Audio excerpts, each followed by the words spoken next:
एक समय की बात है, भारत में एक छोटे से गांव में रहने वाले एक युवक राजू थे। वह एक दयालु और मेहनती आदमी थे, लेकिन वे बहुत गरीब थे।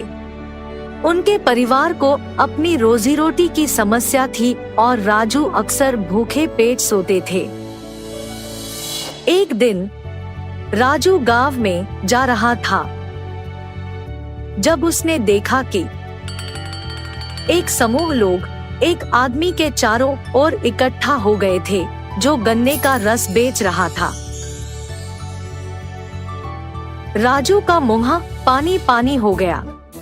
उन्होंने पहले कभी गन्ने का रस नहीं पिया था, लेकिन उन्हें पता था कि यह गर्मी के दिनों में एक आरामदायक खास मीठा रस होती है। राजू ने उस आदमी के पास जाकर पूछा कि रस की कीमत क्या है। आदमी ने उन्हें बताया कि एक गिलास के लिए 5 रुपए है। राजू के पास कोई पैसे नहीं थे, लेकिन उसने ठान लिया कि वह रस जरूर पिएगा। उन्होंने आदमी से पूछा कि क्या उन्हें कुछ काम के बदले में एक गिलास रस मिल सकता है। आदमी राजू के साथ सहमत हुआ। उन्होंने जमीन साफ की, गिलास धोए और गन्ना निचोड़ने में भी मदद की।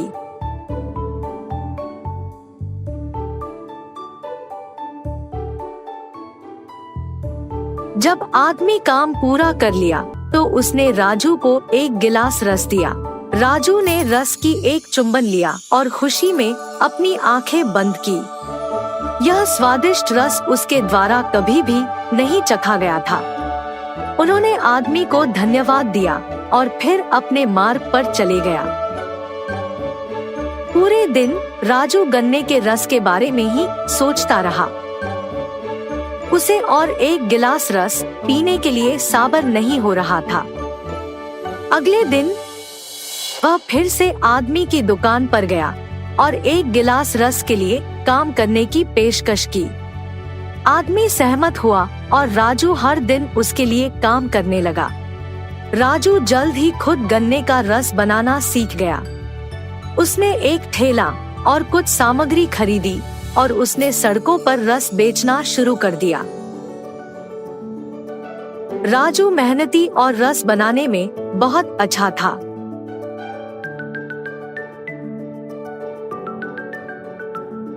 उसका रस मीठा और ताजगी भरा होता था और लोगों को यह बहुत पसंद आता था। जल्द ही राजू का व्यापार बहुत सफल हो गया। उन्हें पर्याप्त धन कमाने में सफलता मिली जो उनके और उनके परिवार की सहायता करने के लिए पर्याप्त थी। उन्होंने दूसरे लोगों की मदद भी की।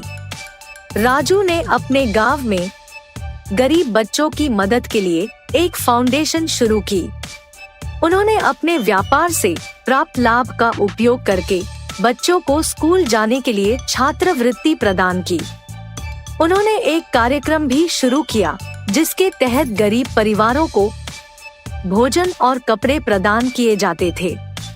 राजू की फाउंडेशन एक महान सफलता थी।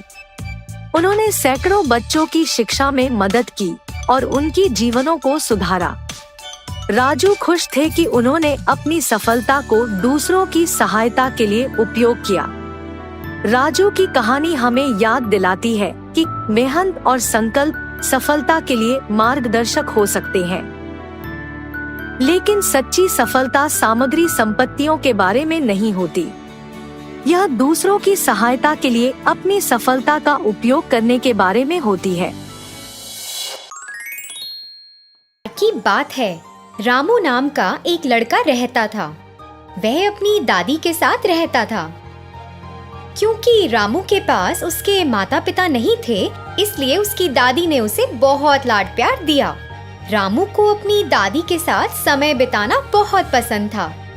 रामू हर दिन स्कूल जाता था, घर लौटता था और अपनी दादी की कहानियाँ सुनता था। जल्दी ही उसने अपनी 7वीं कक्षा पास की। आगे की पढ़ाई के लिए उनके गांव में कोई स्कूल नहीं था, इसलिए रामू घर पर वापस आ गया। और अपनी दादी की दैनिक कामों में मदद करने लगा। जब वह घर के कामों में मदद कर रहा था, तब उसने अपनी दादी की मदद से चाय बनाना सीखा। रामू बहुत कुशल था और वह जो चाय बनाता था वह स्वाद में बहुत लजीज थी। हर बार जब वह अपनी चाय का स्वाद लेती थी तो उसकी दादी उसकी तारीफ करती थी। रामू हमेशा मेहमानों और अपने दोस्तों को चाय परोसता था।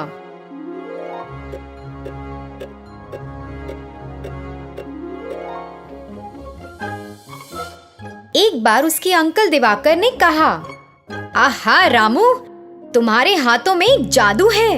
क्या चाय है! यह सच में बहुत स्वादिष्ट है। धन्यवाद अंकल। मुझे खुशी है कि आपको मेरी चाय पसंद आई। मेरी चाय का स्वाद चखने वाले सभी लोगों ने मेरी बहुत तारीफ की है। रामू, तुम बाजार में हमारे गांव के लोगों के लिए अपनी चाय क्यों नहीं बेचते? मुझे यकीन है कि तुम इससे कुछ पैसे कमा सकते हो। रामू ने उनका सुझाव लिया और गांव में बेचने के लिए चाय बनाई। सभी को चाय का स्वाद बहुत पसंद आने लगा और यह बात पूरे गांव में फैल गई।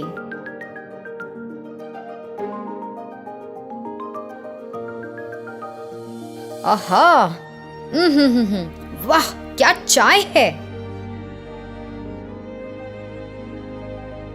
ग्राम प्रधान ने रामू के इस हुनर के बारे में सुना और उन्होंने रामू को मिलने के लिए कहा।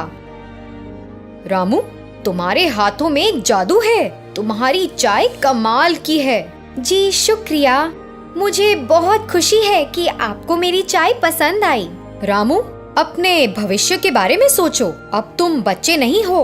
अब जब तुमने चाय बनाने में महारत हासिल कर ली है, तो तुम शहर में अपनी चाय बनाने क्यों नहीं जाते?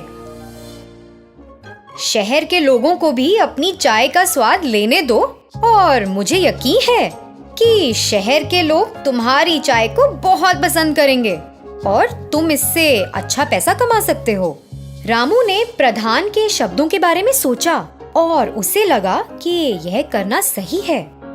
मैं आपसे सहमत हूँ। आप पूरी तरह ठीक हो, लेकिन मुझे नहीं लगता कि मैं तुरंत शहर जा सकता हूँ। अरे रामू बेटा, तुम इसकी चिंता ना करो। मैं अभी के लिए खर्चा संभाल लूंगा। पैसे ले लो और तुरंत शहर जाओ। रामू गांव के मुखिया से सहमत हो गया। अपने पैसे लेकर शहर चला गया।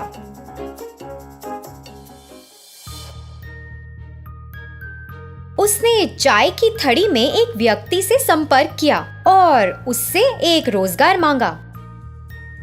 मालिक ने उसे अपनी दुकान में काम करने का मौका दिया।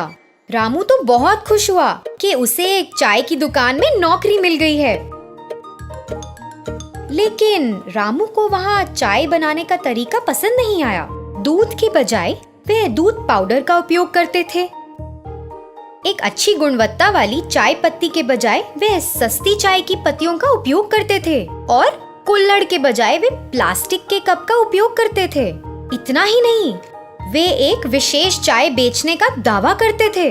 रामू इसे देखकर एक पल भी वहाँ नहीं रुकना चाहता था और अपने गांव वापस जाना चाहता था।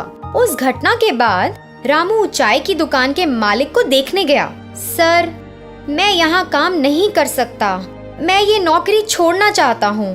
क्या? तुम्हें तो यहाँ एक भी दिन नहीं हुआ और तुम छोड़ना चाहते हो? कम से कम मुझे कारण तो बताओ कि तुम क्यों छोड़ना चाहते हो।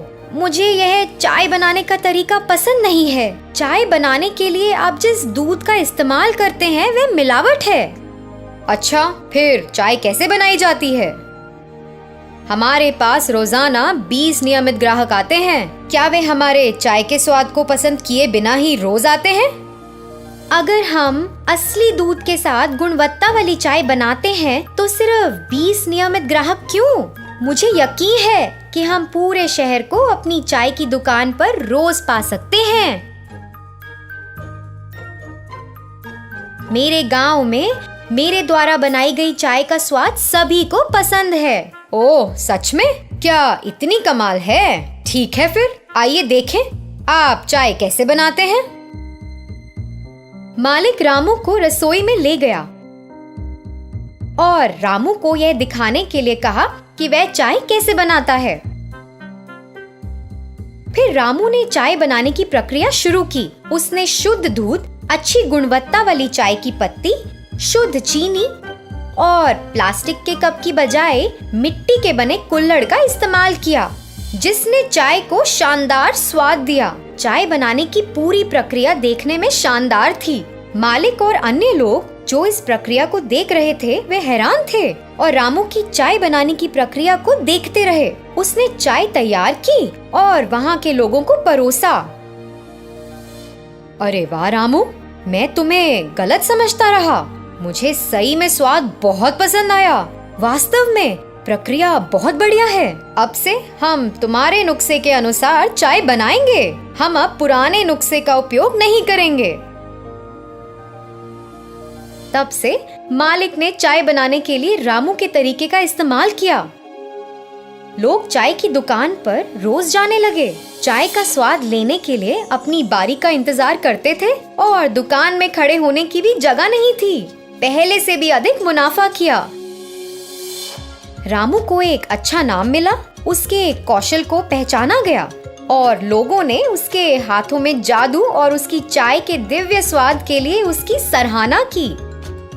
रामू को शहर में एक अच्छा नाम मिला और वह अपने गांव लौट आया।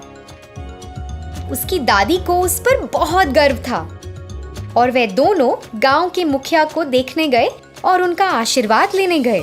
रामू ने मुखिया से लिया पैसा वापस कर दिया। मुखिया को रामू पर बहुत गर्व था और उसकी कड़ी मेहनत के लिए उसकी सराहना की। रामू को ग्रामीणों के सामने सम्मानित किया गया और जमींदार ने उसकी सफलता की कहानी सभी ग्रामीणों को सुनाई। रामू ने गांव के कई युवा बेरोजगारों को प्रेरित किया। सभी ने रामू से प्रेरित होकर अपने लक्ष्य के प्रति मेहनत करना शुरू किया। किसी ने भी गांव में गरीबी या बेरोजगारी नहीं देखी।